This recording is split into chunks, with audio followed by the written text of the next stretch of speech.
Hello, what's up? This is Rain Mangera and this is the Ask Hotman segment na naman po tayo. And this time, sasagutin natin 4 questions. So, lipat tayo sa screen ko then sagutin natin. Sa unang tanong, galing kay Boss Brian Lamsen, R5G. Boss, matanong ko lang, safe po ba ang mga China phones? Pinag-iisipan ko po kasi bumili ng Aiko brand. Sana po masagot. Okay, so basically parang mga China phones yata ang topic natin dito. And then, ito, about sa clock speed man. Galing kay Boss D-Stroke T06. Good day, idol. Good day din po. Saan po nararamdaman yung clock speed na tinatawag na 2.2 GHz or 2.4 GHz, etc. Salamat and God bless po. God bless din po. Sasagutin din natin yan. Galing kay Boss John Joseph Omatre. Kapag bari program, di na maghahang at lag yung CP? 300 daw ang bayad. Magandang tanong yan. Okay. Dito nagkakaroon ng maraming misconception about reprogramming. So, sasagutin din natin po yan. Galing kay Boss Fuge. Hi, any thoughts about the China ROMs? Oh, okay. Sige. Actually, it's about... Nasagot ko na ba ito? Parang nasagot ko na ito before eh. Hindi. China ROM versus global ROM pala yung topic nun. But this one, focus tayo sa China ROMs. Okay. So, kung interesado kayo sa mga isasagot ko sa tanong na to, let's start. Kahit boring, tiyaga, let's go. So, kape muna tayo. Pampagising. Medyo kagising ko lang. So, galing kay Boss Brian Lamsen. Boss, matanong ko lang, safe po ba ang mga China phone? Pinag-iisipan ko po kasi bumili ng Aiko brand. Sana po masagot. Okay, here's my take. And actually, meron na akong video about why I don't use China phone sa mga personal phones ko, yung mga daily drivers ko. This is my reason. Actually, nagkaroon naman ako a few China phones before. Poco phones, Infinix. I even started with Infinix. But then, may ginawa akong test. Ginawa akong video yun eh. Yung test kung nag-harvest ba talaga ng data ang mga China phones. Ililink ko yun dito sa siguro sa video description or try ko sa pin sa comments. Pero hanapin nyo, ililink ko yun. Tinest ko mga China phones and then Samsung from Korea and then I believe kasali yata doon yung Google somewhat. Basta ganun. Basta iba-ibang brands, hindi ganun karaming brands but at least yung mga available phone ko at the time. Lumalabas, just kung hindi nyo pa napapanood, bibigyan ko ng idea kung ano magiging resulta. But you can watch for yourself, ando naman yung actual na mga result. Lumalabas na China phones, lahat ng mga apps nila, kahit hindi kailangan ng internet, even gallery lang, hindi mo kailangan ng internet ng gallery, di ba? Kasi pictures mo yun eh. Gallery yun, hindi yun social media para kailangan ng internet. Pero base doon sa test, lumabas sa test, nagsisend siya ng mga data palabas. From my phone, palabas. Red flag, di ba? So, yeah, China phone, yeah. Pero sa Samsung, sa other brands, sobrang minimal. Meron pa rin naman na lumalabas, bumabato, pero not as frequent as the China phones, especially doon sa Infinix yata na phone na ginamit ko sa test. Like parang every 5 seconds, 10 seconds, bato. Sa isang phone na non-China phone, every 10 minutes, something like that. Basta mas iba yung dalas niya sa dalas ng iba. And then sa gallery naman nung ibang phone, hindi nag-send. Pero sa Infinix phone, China phone, send gallery, file manager. Bakit kailangan nilang mag-send ng data from my file manager, my local file manager and gallery? Bakit kailangan nilang mag-send? Those are local files, my offline files. Anong sinisend nila, di ba?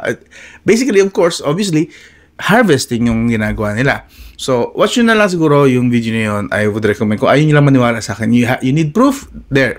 And actually, pwede kong gawa ng test ngayong 2025 just to show you again, para updated, kunwari. If you want, sabihin nyo lang sa comment section, papakita natin sa inyo.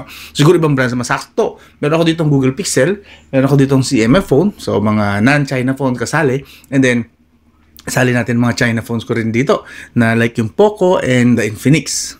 Oh, how about that? Sige, gawa natin kung gusto nyo. Sabihin nyo lang sa comment section. Okay, so, now, I'm not saying na malinis ang mga Google phones. Actually, pareho lang sila na ginagawa. Hindi nga lang kasing lala nung na-observe ko during test sa China phone. So, safe po ba ang mga China phone? So far, ito. After nung litanya kong yon, dito naman yung real talk naman na part. Kasi yun, based yun sa test. This one, sa observation ko naman, and real talk na rin na point of view. Safe ba ang mga China phones? Right now, for me, safe pa rin naman po sila may consider. Now, yes, China phone nag-harvest, pero hindi ko rin naman sinabi na hindi nag-harvest ang mga US phones. Si Google, which is sobrang talamak na harvester ng mga data natin, is mas malala pa kayo sa mga China phones. Yes, Google nag-i-espia. Alam mo yung nagkukwentuhan lang kayo magtropa, may nabanggit kayong product, mamaya yun na yung ads. That's Google for you. Safe ba si China phone? Para sa akin, yes. Ngayon, safe ba yung ginagawa niya? Probably yes. Kasi ginagawa rin naman yun ni Google. So, does that make China phone a bad company? Kung ginagawa rin naman ng Google, so both lang silang bad company. I think, kung usapang bad lang din naman, pareho silang bad company. Kasi wala namang permiso sa atin na kunin nila yung mga data natin. Nakikinig sila sa atin, alam nila kung saan tayo pumupunta. Like sa phones ko, pag kami bago ako nire-review ng phone, ilalagay ko dun yung phone ko, tapos aalis ako. Pagka uwi ko, may mag-i-email sa akin si Google na meron daw isang phone na nag-a-add ng location ko kung saan ako nagpupunta. So that means hindi ko binigyan ng approval yon na sundan ako or i-track niya ako kung saan ako nagpupunta. Pero there it is. Automatic. Walang niha-niho. Mag-email sa akin, another phone is contributing to your location. Something like that. Parang ganun exact. I'm not really sure kung mahanap ko ngayon, but meron yun. Binubura-bura ko lang yata. Teka, I hope nandito pa sa... Napin ko lang saglit. There, found it. See that? A new device, I'm not sure kung makikita niyan. A new device is contributing to your location history. You want more proof? Okay na, actually, hahaba lang to eh. Sa tanong ni Boss Brian Lamson, safe po ba mga China phone? For now, I don't think meron namang direct na, may nababalitaan ba kayo na nagnanakaw si China phone ng mga ng mga pera natin directly. Data, yes. Information natin, personal info natin, yes, they do. And so are Google and other, even Samsung, actually, meron naman yan. Hindi nga na talaga kasing dala nung result sa test, which is very alarming kasi magtataka yung mga tao, bakit ubos agad yung data ko? 1 gig lang naman yung pinaregister ko. Wala naman ako inopen. Nag-check lang ako saglit ng isang chat. Ubos agad yung data ko. And now you know why. Kasi every 5 to 10 seconds, nagpapadala si China phone ng data. Again, makikita nyo sa test. And like I said, if you want, gawa natin ng 2025 version data. If you just want. Pero kung sapat sa inyo yung unang test, yung lumang test, yun na yun eh. Self-explanatory na yung result doon. Kaya ubos agad yung data nyo using China phone is pati gallery nyo. File manager. Yung simpleng, yung mga simpleng, pati camera phone mo na ang gusto mo shot mo lang, sarili mo lang. So possible na kapag may ginawa kang kabulastugan using your camera, possible may kopya rin si China. And possible din naman may kopya rin si Google. So we don't know, we'll never know kasi hindi naman nila disclose, but you have to assume na ano yung kinukuha nila, bakit may binabatong internet o may binabatong data through internet, online yung app, yung camera, yung file manager, yung gallery. What was sent from my phone to their server? What was it? Diba? Anyway, so sa tanong ni Boss, safe? I think safe naman. Pero it's a matter of saan ka ba tiwala na mag-harvest ng data mo sa mga China phones or sa Google phones or sa Korean phones, Samsung phones.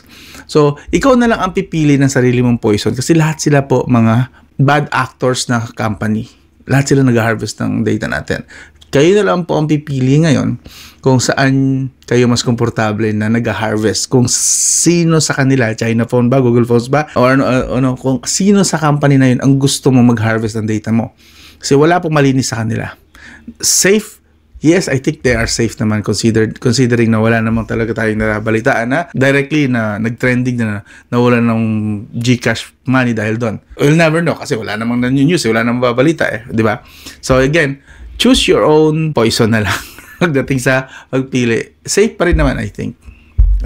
I'm not sure. I think. Sorry about that. Kulang tayo sa data Yun lang ang mabibigay sa inyo. Kung ano yung available, I hope self-explanatory na. And kayo na rin naman. Actually, you can research for yourself naman. Why not, diba? Sa sunod na tanong ang galing kay Boss, D-stroke siguro to. Pero DS-06. Okay, Boss, shoutout sa'yo. Good day po. Saan po nararamdaman yung clock speed na tinatawag na 2.2 GHz or 2.4 GHz, etc.? Salamat din, God bless po. Salamat din po sa tanong. Ito po yung sagot. Okay. So, since mababa lang naman yung clock speed na tinutukoy mo, hindi, lalo ganyan, 200 MHz lang yung difference. Okay?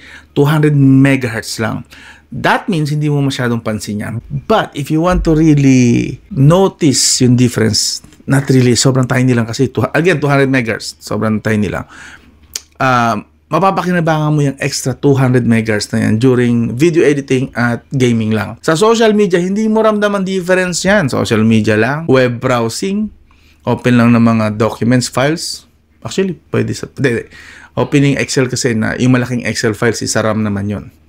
Although yes, nandun pa rin yung function ng chipset processor, but pag malalaking documents, usually kailangan mo dun mas malaking RAM. Kasi multitasking yung tawag dun. For multitasking yun.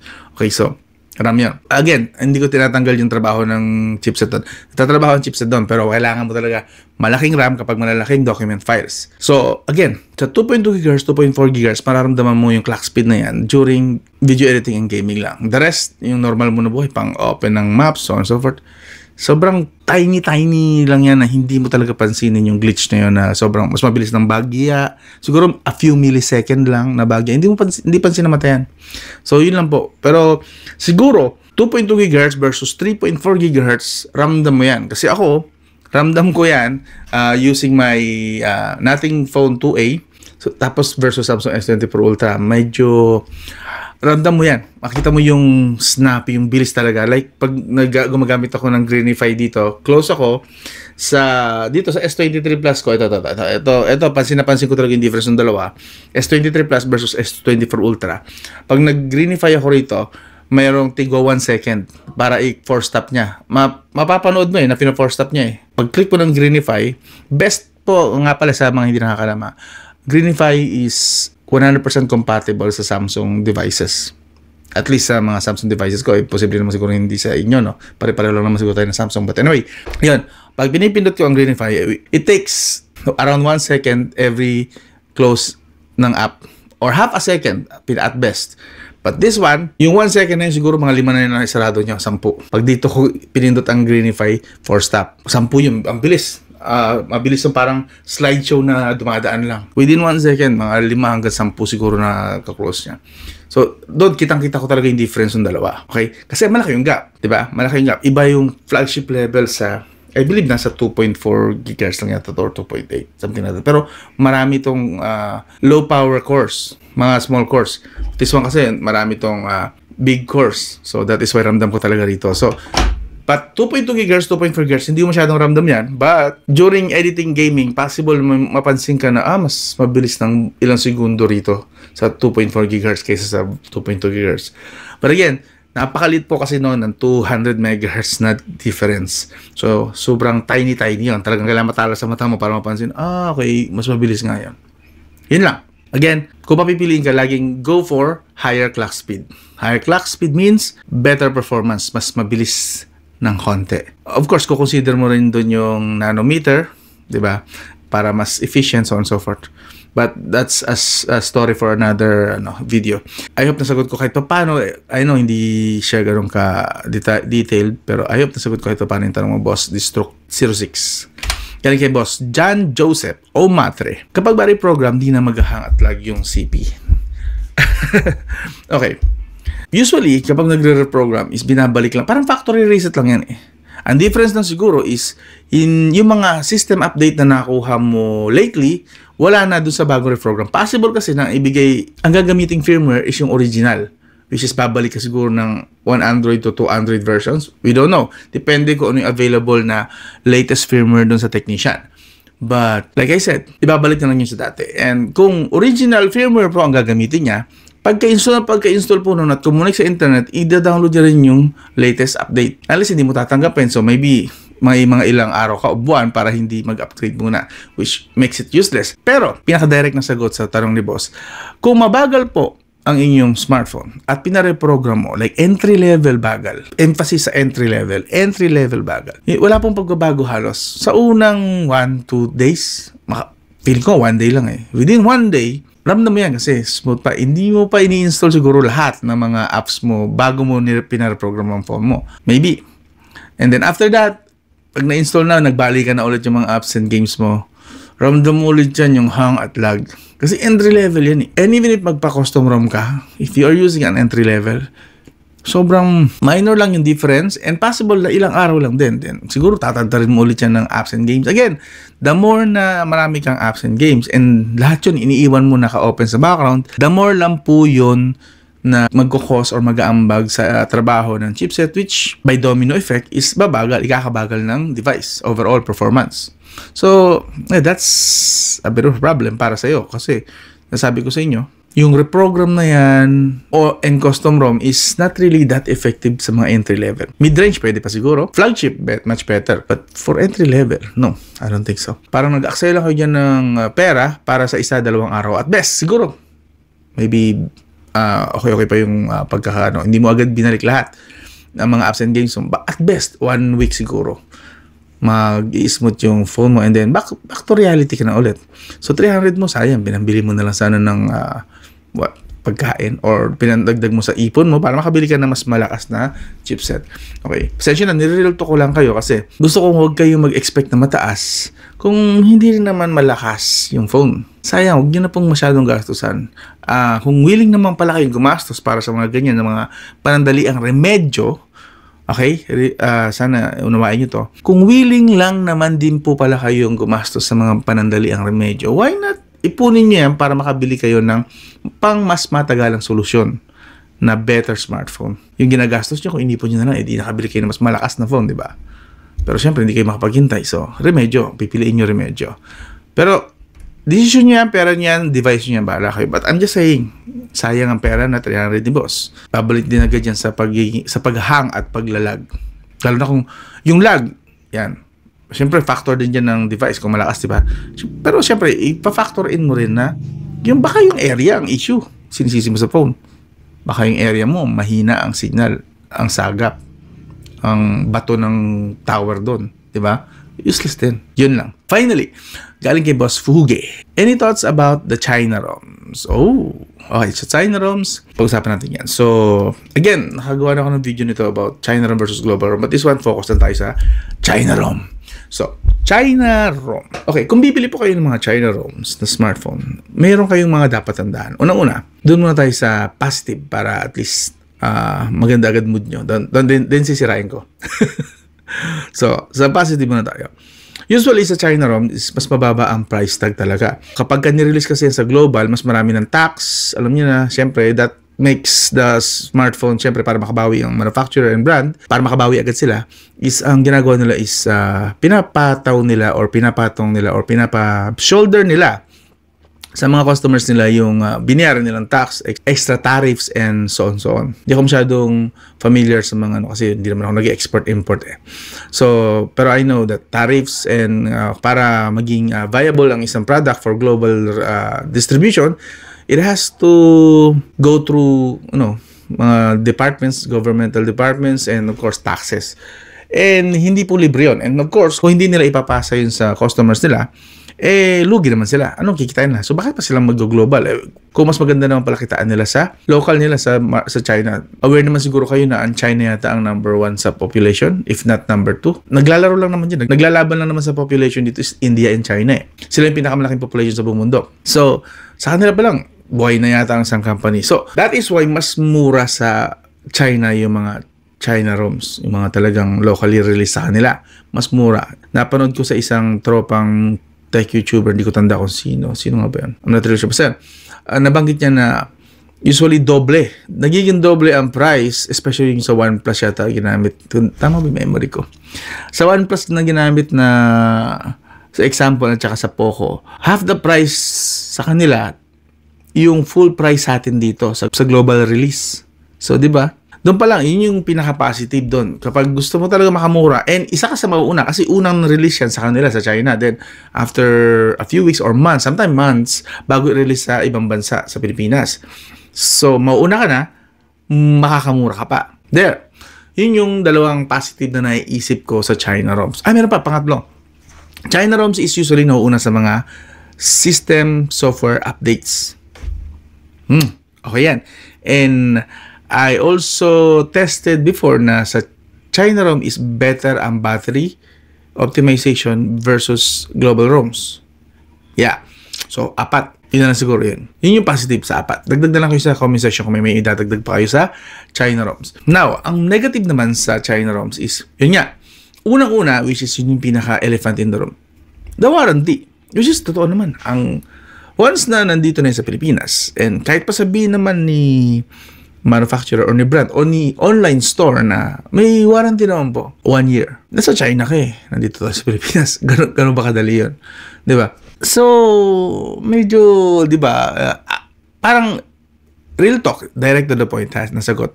Basically, your warranty is almost zero. Okay, almost zero. Okay, I'm not saying total zero. Kasi ako may experience din naman ako sa aking action camera. DJI ba yun? Ay, Osmo. Yung aking Osmo na camera dati na action camera, yung nabanggit ko dati na nabasa ako ng tubig, na water damage, mag-1 year na, pinalitan pa rin nila. Yun nga lang, inabot ng 1.5 month pa. Basta weeks, maraming weeks bago na-refund. Still, ni-refund. Tinry nilang ipaayos, pinadala ko sa kanilang address na binigay. Yun nga lang, sagot ko syempre yung shipping fee. And then, nung hindi na maayos, after more weeks, nirefund na lang. Which, okay yun. Good yun. That's a good example. Pero not all Chinese company, not all stores are willing gawin yon. Kasi siguro nataon lang na original kasi na binili ko talaga siya sa Osmo, action camera na seller, mismo sila din yata manufacturer. Ang daling kausap. But what if distributor lang din yung nakausap. O legit siya na store, pero distributor lang siya. That means, dadaan pa sa kanya and then ipapasa niya rin sa original na manufacturer or sa mga authorized na repair center or service center. So, hindi po lahat ng mga ganyan sa sitwasyon ng bibenta ng China ROMs abroad, especially kung galing pang China, yung source, yung origin is willing na mag-effort para sa warranty ng mga China ROMs na binibili natin. That's one negative. Pangalawa, yun yung pinakamalaki. Pangalawa is, yun nga, puro Chinese characters and apps. While, yes, totoo rin naman na madali naman, most of the time, madaling tanggalin yun, i-uninstall or disable, still, di ba? May ganun.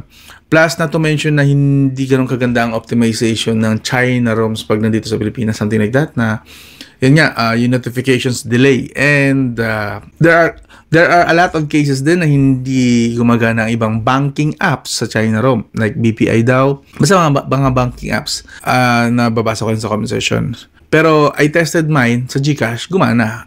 Pero that's a different story. GCash siguro is hindi exempted. I don't know. Kasi gumagana yata ang GCash sa ibang bansa naman, di ba? Maybe that's the reason. Okay.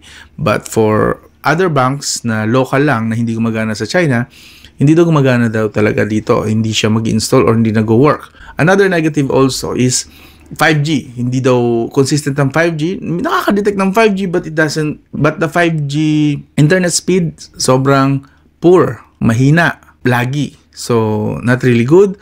Pero kung Wi-Fi naman ang gagamitin mo, solid, napakalakas po. Especially mga mid-range na China phones. Ang ganda po ng mga Wi-Fi. May Wi-Fi 6 to Wi-Fi 7 support. So, yun yung dami mga positive. Now, gusto ko lang i-tackle dun sa part ng warranty. Okay. While sinabi ko na mahirap ang warranty ng China ROM, real talk din.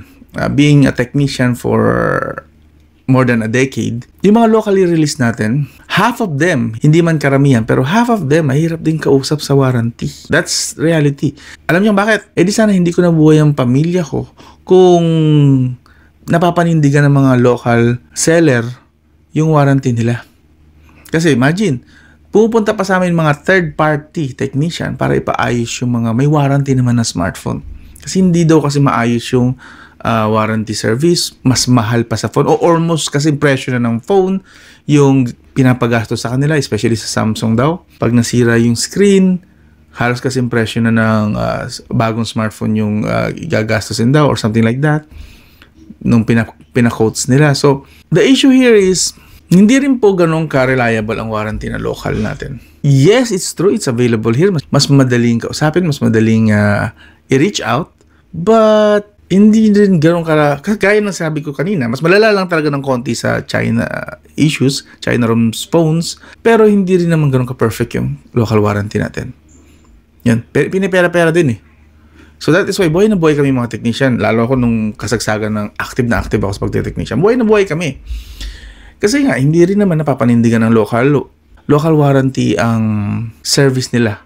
Kung paninindigan man nila, kailangan mo rin maglabas, mag-fish out ng malaking pera, which contradicts dun sa warranty na issue. Swerte ng mga replacement agad. Naghihintay lang na 1 linggo, 2 linggo, replacement agad. But most cases, mas mahal yung paggawa, yung paayos ng LCD, nasira ang charging port, camera hindi biglang gumana, so on and so forth, mga ganun. And there are cases pa nga doon na galing sa mismong authorized service center pero fake yung kinabit or sira din yung kinabit. Lalo doon sa battery, nagulat ako one time. Ibang model ng battery ang nilagay and used pa ang nilagay. Pero same brand. Samsung din yata yun. Something like that. Service center din ng Samsung pinagawa. So, it's bad. Pero again, usapang better sa warranty, better talaga local. Totoo naman yan, totoo yan. Pero yun nga lang, mas risky talaga sa China. Kasi hindi mo alam kung yung seller na pagbibilan mo is willing na mag-effort para ayusin at palitan yung unit mo. Diba? So, it's a risk. So, basically, ang bottom line dyan is buy at your own risk sa mga China ROMs. Okay? Basic yun, totoo yun. Buy at your own risk. We can say na ingatan mo na lang. Kung maingat ka, yun ang sinasabi ko lagi, which kasi yun ang gawain ko eh. Ingatan na lang para hindi agad masira, para hindi mo na kailanganin yung service center. But, there are cases kasi na hindi ko naman naranasan, pero I know it exists. This issue exists na may mga cases, random cases, sobrang bihira ng cases na nakakarating sa kanila defective. And pahirapan sa kanila na isole. Minsan hindi na sila nag-effort na isole, na kontakin yung seller kasi nadismaya na sila and hindi na nila alam ang gagawin nila. For some reason, hopeless na sila. May ganun cases na tao. Not as frequent as you might think, pero may ganun tao na ganung issues nangyayari. So, it's a goodbye. It's goodbye money na pag ganun. Pero, puwera bales, huwag ko naman sana maranasan. Kasi, while I can afford it, hindi ko rin matatanggap ng bukal sa loob na, nawala lang yung 20 mil ko, yung 30 mil ko, yung 50 mil ko, ng gano'n-gano'n lang. Hindi ko rin matatanggap yun. Pero ako pa rin pinaghirapan yun. Anything na pinaghirapan, mabigat bitawan, or especially mawala. So, buy at your own risk. If you can hold out, hintayin mo na lang yung global release. Pero yun nga lang, mas mahal ng konti madalas. Madalas, not saying all the time, pero madalas ka nun. Yun lang. Nasagot ko na yata lahat? Yes. So, iwan lang kayo ng mga questions nyo. Mayroon pa kayong questions na gustong sagutin ko. And hanggang doon lang. Kung may dadagdag pa kayo sa mga pinagsasabi ko rito, please use the comment section. Usap tayo. Civil. Walang bastusan. And if may mali akong nasabi, you can always correct me. Okay lang po yan. Basta mag-iwan din kayo ng proof. Hindi yung kayo lang din ang nakaisip ng sagot. Always leave proof, okay? Again, yung test na ginawa ko, iwan ko yung link sa video description para mapanood nyo. Or gawa tayo. Kung gusto nyo lang naman, gawa tayo ng 2025 version nun. Alright? Habang marami pang nanditong phone na hindi pa nadidispatch siya. This is Rain Mangara. I'll talk to you again soon.